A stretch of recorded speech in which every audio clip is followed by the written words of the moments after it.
So it's a dry off week. First week of drying off, just finished milking there, and this morning I jumped up on every row and had a list on my phone of cows that we wanted to have dried off, and then we marked them. Now, all the cows calve in 1 yard here, but we milk in 2 yards. So we dry off cows obviously based on when they're calving, and then we move them around based on where we want them when they calve. So obviously all the cows calving for the first 4 to 6 weeks need to be at home here, because this is where we calve, and all the cows that are calving after that then need to be on the rented farm, because we don't calve down there. We start calving once we hit a number. When this yard is full, we bring down 70 cows to the rented farm, and then we start milking down there, and we bring up the balance of cows that are left calved down there up to here, and then we finish calving here. But you have to dry off then in the same way. So all the early calving cows out down there need to come up to here to be dried off, and all the late calving cows need to go down to there to stay milking. We'll be dried off here first, we'll stay milking down there. So every week now until Christmas, we'll be dried off fully by 23rd of December, but every week now until Christmas, we are, every Wednesday I'll jump up and I'll mark the cows on this farm to be dried off.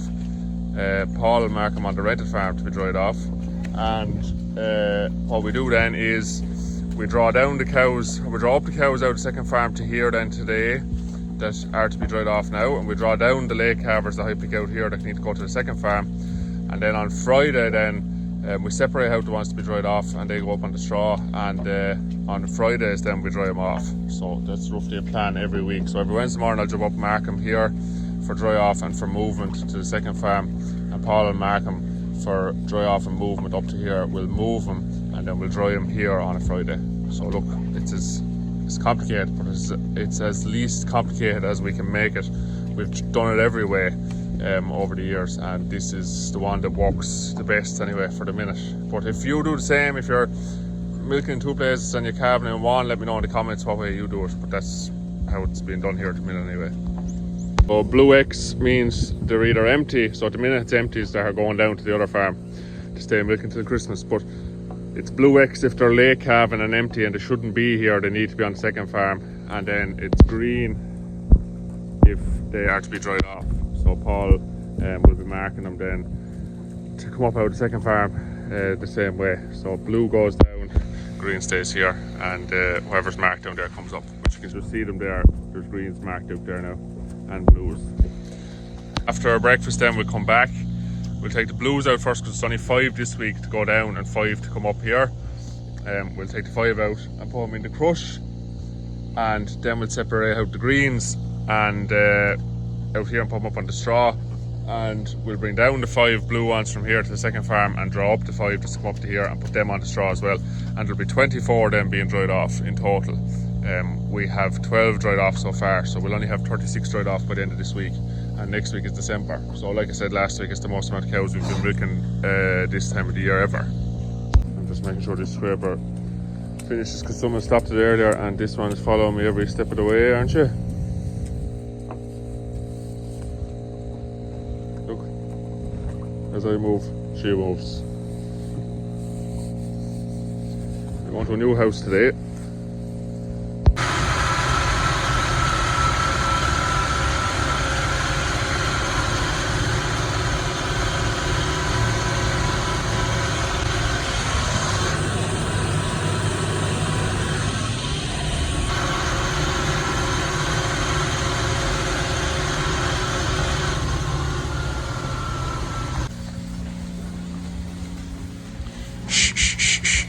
Go on, girls, go on, go on. Go on, go on. Go on, up. Up, up, up, up. Up, up, up, up. Go on, girls. Go on, go on, go on, go on. Go on. That's it, up you go.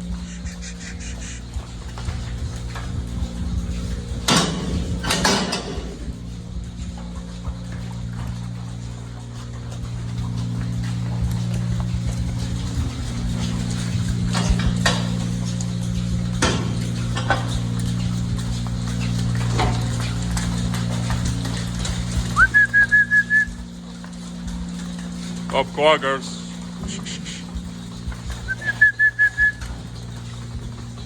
So here we have the 2 rows for dry off tomorrow. As you saw there, they're up on the straw, separate to the rest of the cows here.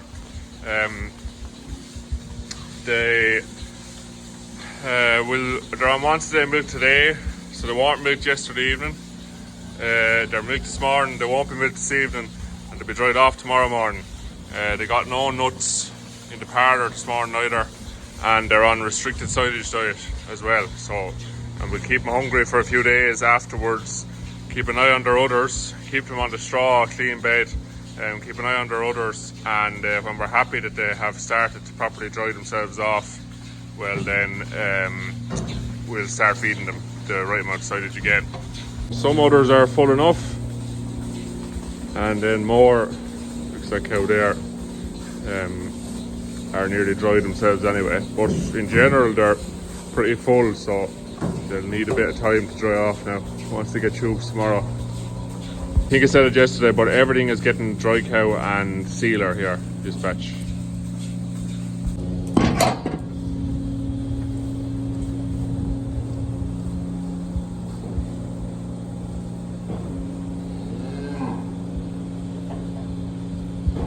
Out, dry off morning. Milking is finished. So we milk all the cows that are still in milk first, and the cows, as you saw yesterday, for dry off are separated and up on the straw.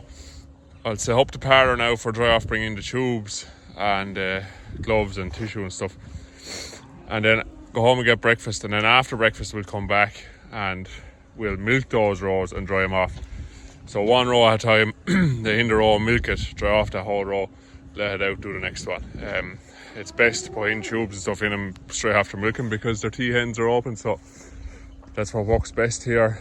So we get the tubes, we get the parlour set up, show you what we're using, and then also we'll get set up for dosing after lunch, and we'll show you what dose we're giving them.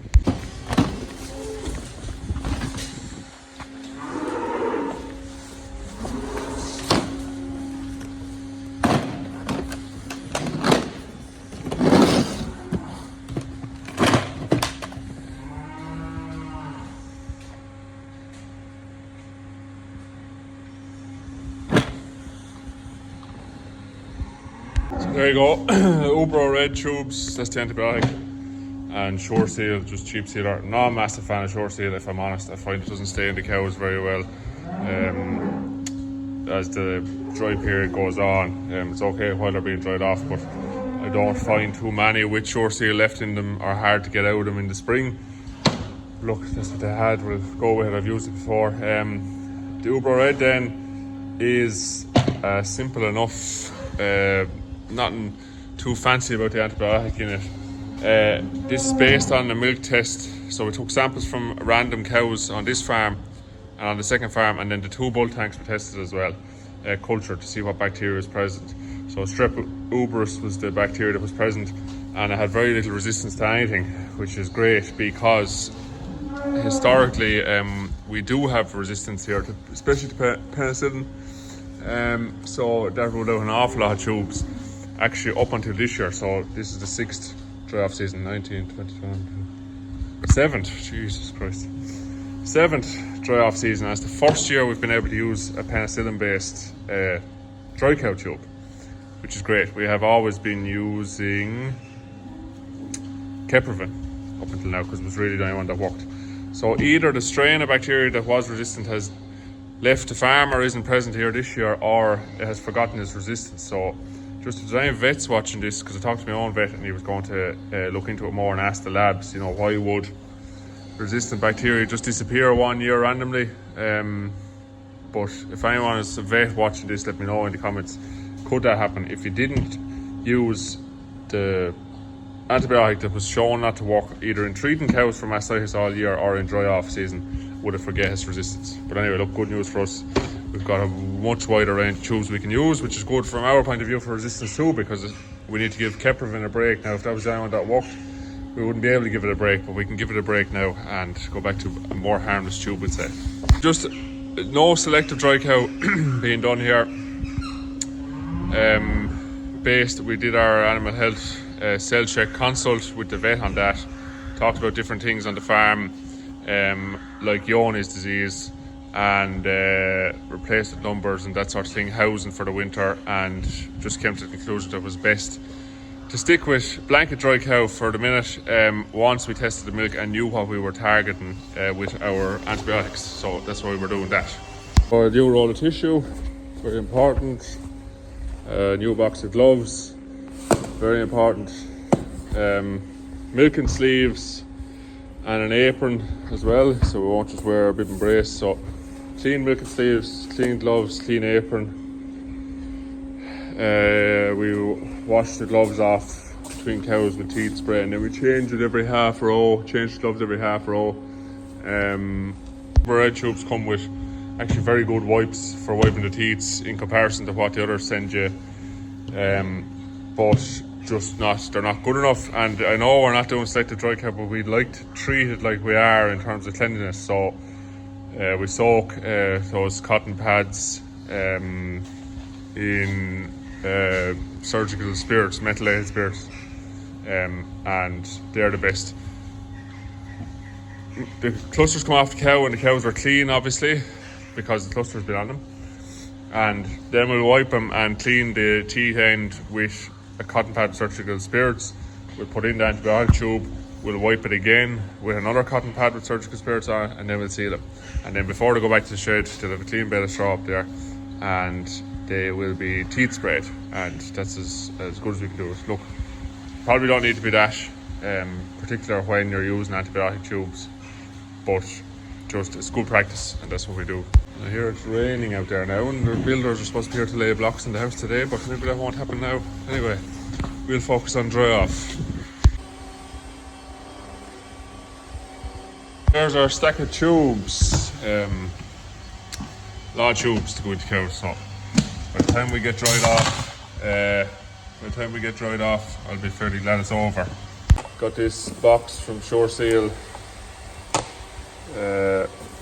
which, what is that? Oh, an apron with a pocket in it. Put tubes in, that's handy. And it's open on the back. Oh, great. And a head torch, very important for drying off as well, and some standard gloves. Have you got long cuffs? Let's see. Probably not. No. Anyway, not the end of the world. That box. Now I didn't get that because I bought so many tubes of Shore Seal. Probably should have got one. But I just spoke at Quinn's Open Day about liquid nitrogen, and they gave me that box as a thank you. So it's coming in handy this morning now, isn't it? There's a battery head torch, and they sent the batteries and all. 10 hours. Not rechargeable, but that's okay. Great. Just no matter how much good light you have, head torch like that makes seeing the teeth ends and stuff an awful lot better. So that is great to have gotten all that now. Now we look at what dose we're dosing the cows with this year.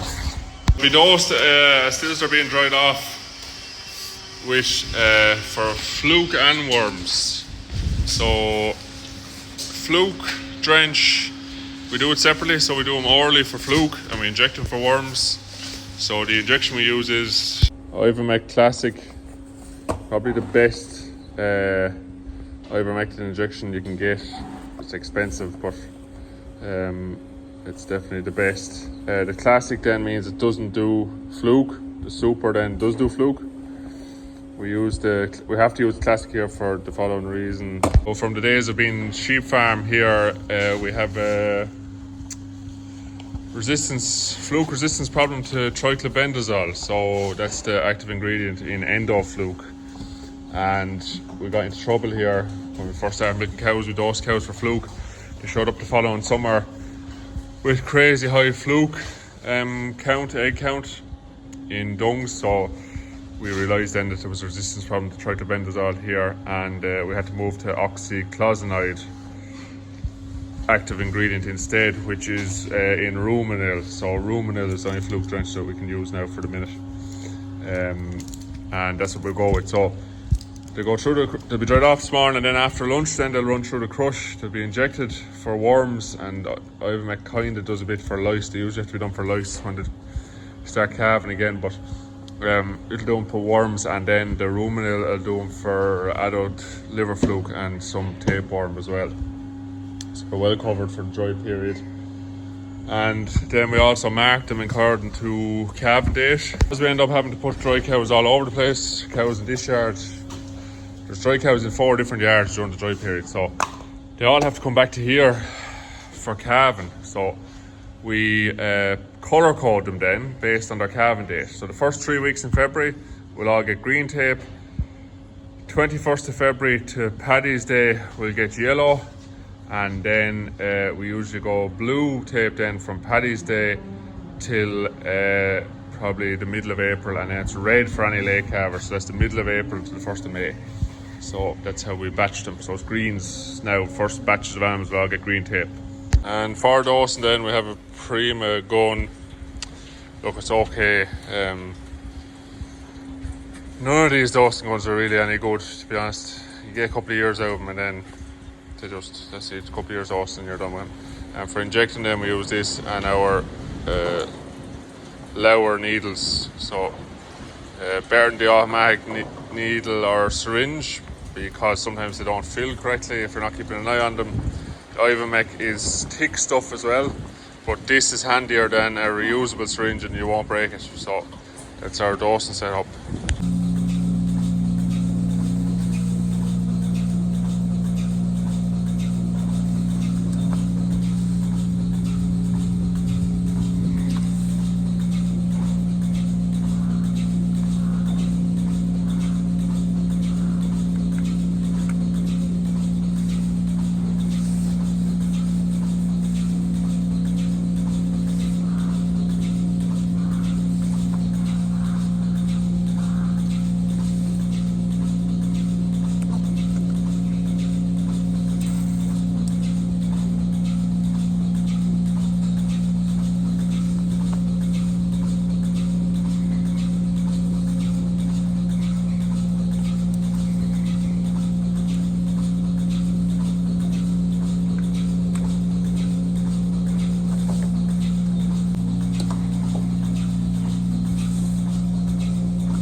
So that's it, that's a wrap. I'm home now for the evening. Cows got injected and orally dosed and taped on their tails and put back up in the straw. So I had Elaine helping me doing the dry off, and Paul then was helping me do the dosing in the afternoon. So that's the first batch done.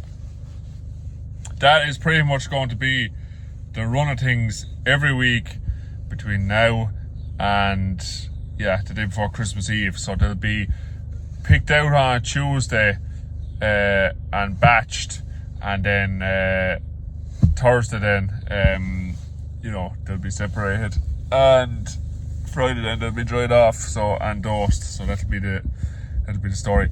It'll be about, we're going to move to 3 rows a week, 2 rows this week. There was one done 1 row 2 weeks ago, 2 rows this week, and we'll have to do 3 rows a week now between now and Christmas. I think there'll be 4.5 rows to do the last day, but look, that's okay, it's the last day. But really, for me, 36 cows is, you know, it takes up enough amount of time, and you can be sure that you're as good when you're finished as when you start. I think if I did more than that, I'd be struggling to do it as well as I could do it. So yeah, that's it.